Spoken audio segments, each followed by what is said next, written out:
আজকে তৃণমূল কংগ্রেসের নেতারা বিভিন্ন জায়গায় যাচ্ছে, অভিষেক বন্দ্যোপাধ্যায় যাচ্ছে, আমাদের জেলাতেও কিছুদিন আগে এসেছিলেন, দুজনকে নিয়ে খুব রাজনীতি করার কিছুদিন চেষ্টা করলেন, করতে দিন রাজনীতি।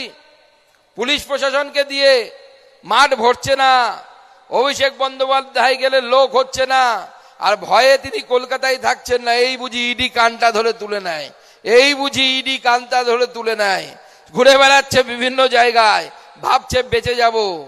বাবা তুমি বাঁচবে না, বিজেপি তোমার ব্যবস্থা করবে, বিজেপি তোমার ট্রিটমেন্ট করবে, বিজেপি ছেড়ে দেওয়ার পার্থ নয়।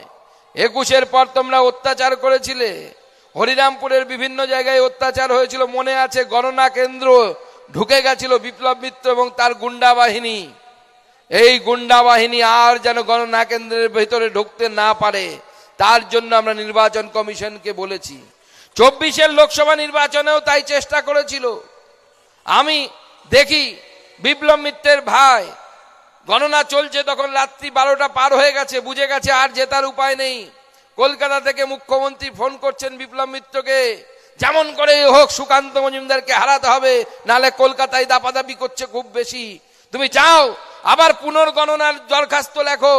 রাত্রি 12টা 1টার সময় বিপ্লব দা বেরোনোর সময় আমরা দাদাই বলি, কারণ আমরা ভারতীয় জনতা পার্টি শেখায় আমাদেরকে যে বয়স জ্যেষ্ঠ হলে তাদেরকে সম্মান করতে হয়, আমরা ব্যক্তিগত স্তরে আমরা সেটা রক্ষা করি। তাই তিনি চলে গেলেন। কোথায় যাওয়ার সময় মিডিয়ার বন্ধুরা আছে, মিডিয়ার বন্ধুদেরকে মাইকের সামনে বলে গেলে, হ্যাঁ আমি হার মেনে নিয়েছি, জেলার মানুষ আমাকে ভোট দেয়নি। ফিরে গেলেন হোটেলে, হোটেল থেকে আবার সেজে গুজে নতুন পাঞ্জাবি পরে চলে এলেন দরখাস্ত নিয়ে, বলে গণনা করবে, পুনর্গণনা।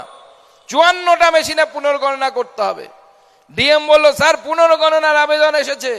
আমি বললাম পুনর্গণনা হবে না, যদি পুনর্গণনা হতে হয় এতগুলো মেশিন ওরা যা দাবি করবে সেটা যদি হয়, তাহলে আমি এখানেই বসে আজকে ধর্ণা শুরু করব। ভারতীয় জনতা পার্টির কর্মীরা তখন রাত্রি 1টা বাজে, আমি তাদেরকে প্রণাম জানাই, নমস্কার জানাই। বালুরঘাটে গণনা কেন্দ্রে তৃণমূলের যা সংখ্যায় কর্মী ছিল তার 3 গুণ বেশি কর্মী ভারতীয় জনতা পার্টির সেখানে ছিল, তারা জয় শ্রীরাম বন্দে মাতরমের ধ্বনি দিচ্ছিল। শেষে ডিএম বললেন, রিকোয়েস্ট করে যে স্যার ওনারা 54টা চেয়েছেন, আপনি 10টা মেনে নিন, 10টা মেনে নিন। আপনি 10টা মেনে নিলে তাহলে আমরা পুনর্গণনা করে রেজাল্ট ঘোষণা করে দিতে পারবো। আমি দেখলাম রেজাল্ট ঘোষণা করে সার্টিফিকেটটা নেওয়া সবার আগে জরুরি, কারণ ওই সার্টিফিকেটটা নেওয়া হলে ওই সার্টিফিকেটটা বিপ্লব মিত্র কোম্পানি আর মমতা বন্দ্যোপাধ্যায় কোম্পানির গালে সাপাটে চড় হবে, দুটো বড় বড় চড় হবে। 10টা মেশিনের পুনর্গণনা হলো, দাদার ভাইরা খুব হুজ্জুতি করার চেষ্টা করলো। আমি দেখলাম শিয়াল, আগে শিয়াল ঘুরে বেড়াতো না, বেড়ার বাড়ি হলে ফুক ফুক করে ঢুকে যেত, ওরকম বিপ্লব মিত্রের ভাই প্রসূন মিত্র চেয়ারম্যান, তার ঢোকার নিয়ম নেই, কিন্তু গণনা কেন্দ্রে কোনো চেয়ারম্যান ঢুকতে পারে না। সে দেখি একবার শিয়ালের মতো মাথা ঢুকিয়ে ঢুকে যাচ্ছে গণনা কেন্দ্রের মধ্যে, বালুরঘাট কলেজের গণনা কেন্দ্রের মধ্যে। আর শিয়াল গেলে কুকুর হয়ে যাবে। যে বালুরঘাটের তখনকার যিনি চেয়ারম্যান ছিল সেও দেখি একবার মাথা গলাচ্ছে, 2 চেয়ারম্যান এই ঢুকছে এই ঢুকছে এই ঢুকছে এই ঢুকছে। আর দেখলাম যে এই শিয়াল কুকুরকে না তাড়ালে পরে খুব বিপদ, বিয়ে বাড়িতে খাওয়া দাওয়া ঠিক হবে না। সঙ্গে সঙ্গে আমি অবজারভারকে বললাম, যিনি এসেছিলেন আইএস অফিসার, আমি বললাম অবজারভার সাহেব এটা কি হচ্ছে? বলে কি হচ্ছে? বলে চেয়ারম্যান, মিউনিসিপ্যালিটির চেয়ারম্যান, গঙ্গারামপুর মিউনিসিপ্যালিটির চেয়ারম্যান আর বালুরঘাট মিউনিসিপ্যালিটির চেয়ারম্যান দুজনেই ছাগলের মতো মাথা বের করে দিচ্ছে, একবার শিয়ালের মতো একবার কুকুরের মতো মাথা বের করছে। যেই অবজারভার বাইরে গেল, পড়ি কি মরি করে বিপ্লব মিত্রের ভাই দৌড়চ্ছে, প্রসূন মিত্র। ভয় দেখো কাকে বলে।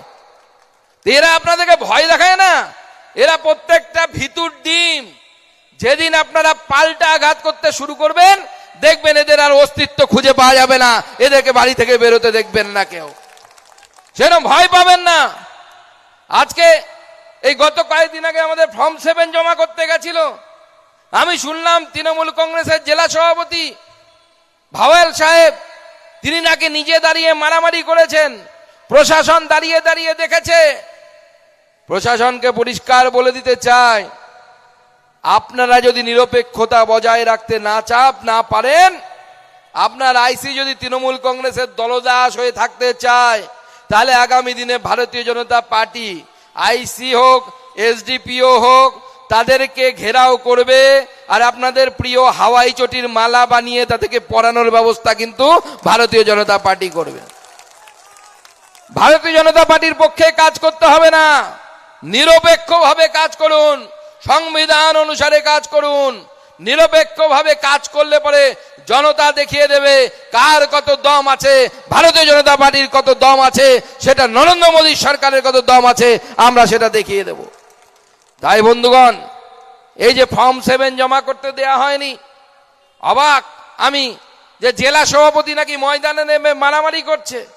আরে জেলা সভাপতি যদি মারামারি করে তো জেলা সভাপতি হওয়ার কি দরকার? গুন্ডা হ, গুন্ডা হয়ে মারামারি কর, 2-4 পয়সা কামাই হবে, হপ্তা তুলবি এই দোকানগুলো থেকে। আরে জেলা সভাপতি না গুন্ডা সেটা বোঝা যাচ্ছে না। আজকে একটি রাজনৈতিক দলের সভাপতি হয়ে সে রাস্তায় দাঁড়িয়ে মারামারি করছে।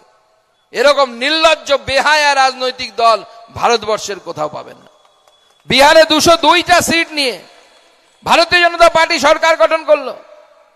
ভারতীয় জনতা পার্টির সরকার গঠন হওয়ার পর এটাকে ইংরেজিতে বলে ল্যান্ডস্লাইড বিক্রি হলো।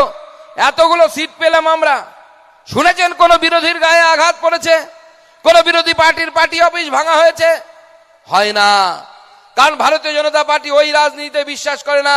ভারতীয় জনতা পার্টি বিশ্বাস করে যে রাজনৈতিক মতপার্থক্য থাকবে কিন্তু সেটা ভোট অবধি থাকবে, ভোটের পর কোন রাজনৈতিক দ্বন্দ্ব চলবে না, সবাইকে শান্তি শৃঙ্খলা বজায় রেখে নিজের নিজের কাজ করে যেতে হবে।